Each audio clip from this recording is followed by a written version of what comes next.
আজকে আপনাদের বানিয়ে দেখাবো মুচমুচে খাস্তা চিকেন প্যাটিস।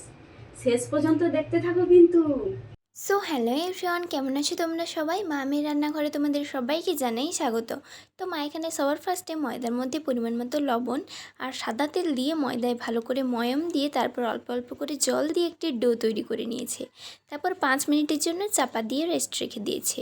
অন্যদিকে কড়াইয়ের মধ্যে তেল দিয়ে রসুন বাটা, পেঁয়াজ কুচি দিয়ে ভালো করে নাড়াচাড়া করে তারপরে আদা বাটা, লঙ্কার গুঁড়ো, হলুদের গুঁড়ো আর পরিমাণ মতো লবণ দিয়ে মশলাটিকে খুব ভালোভাবে কষিয়ে নিতে হবে। তারপর এর মধ্যে দিয়ে দিতে হবে আগে থেকে ছোট ছোট করে কুচিয়ে রাখা বোনলেস চিকেনটি দিয়ে খুব ভালোভাবে নাড়াচাড়া করার পর এর মধ্যে সামান্য একটু লেবুর রস দিয়ে দিতে হবে। তারপর এর মধ্যে দিয়ে দিতে হবে সয়া সস, টমেটো সস, সেদ্ধ করে ম্যাশ করে রাখা আলু দিয়ে আবারও খুব ভালোভাবে নাড়াচাড়া করে এর মধ্যে দিয়ে দিতে হবে আগে থেকে ভেজে রাখা চিনেবাদাম, মিট মশলা, গোলমরিচের গুঁড়ো আর সবশেষে গরম মশলার গুঁড়ো ছড়িয়ে খুব ভালোভাবে নাড়াচাড়া করে নামিয়ে নিতে হবে। তারপর একটি বাটিতে 1 চামচ কর্নফ্লাওয়ার আর 2 চামচ মতো সাদা তেল দিয়ে খুব ভালোভাবে এটিকে মিক্স করে একটি বাটারের মতো তৈরি করে নিতে হবে।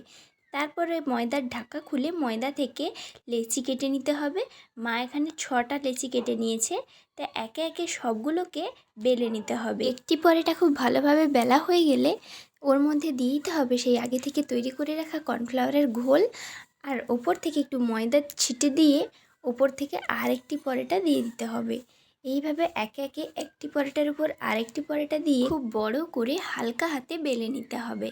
তারপরে একটি খুন্তির সাহায্যে চারিধারের অংশটাকে কেটে বাদ দিয়ে দিতে হবে। মা এখানে 6টা প্যাটিস বানাবে, তাই ময়দাটিকে 6টি ভাগে ভাগ করে নিয়েছে। তারপর ভিডিওতে দেখানোর মতো এভাবে ময়দার মাঝ বরাবর পুট্টি রেখে চারিধার থেকে জল লাগিয়ে এইভাবে ত্রিকোণা করে মুড়ে নিতে হবে। ধারগুলোকে কিন্তু একটু খুব ভালোভাবেই মুড়ে দিতে হবে, না হলে ফেটে বেরিয়ে যাবে। তারপর গরম তেলের মধ্যে লাল লাল করে ভেজে তুলে নিলেই দোকানের মতো মুচমুচে ও খাস্তা চিকেন প্যাটিস বাড়িতেই কিন্তু খুব সহজে তৈরি হয়ে যাবে। আমি এখানে ভেঙে দেখিয়ে দিচ্ছি ভেতরে কতটা পুরে ভর্তি।